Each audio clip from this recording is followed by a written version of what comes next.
Magandang umaga po mga kapamilya, ako po si Bro Arnold. Saluhan niyo po muna ako tayo magkapet, pandasal. Pasimula na nga po talaga ng tag-ulan at yak paparating na rin ang ilang mga bagyo. Kung kaya't patuloy tayong pinaalalahanan na pagandaan ng mga ito.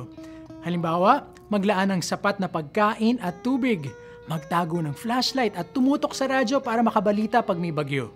Talaga nga namang mabuti na ang maagap at maingat bago pa maging huli ang lahat.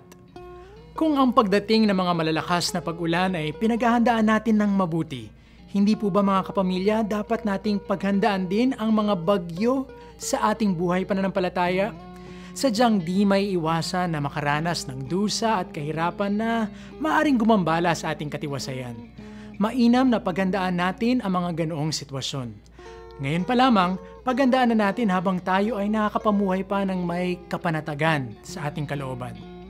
Kung sa panahon ng bagyo, kailangan natin ng nakaimbak na pagkain at tubig, hindi ba't mainam na pinatitibay natin ngayon ang ating pananampalataya sa pamagitan ng pagtanggap kay Kristo, ang tinapay at tubig ng buhay sa pamagitan ng pagtanggap natin sa mga sakramento?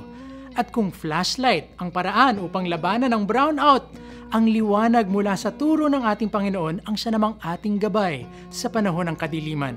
At kung sa radyo mapapakinggan ang mga bali-balita, sa wika ng Diyos, masusubaybayan naman natin ang nakapagliligtas na mabuting balita. Kaya't kapamilya, huwag hayaang mapahamak. Pagandaan din ang unos ng buhay sa pamamagitan ng laging pagdulog sa Panginoong nagmamahal sa atin. Amen.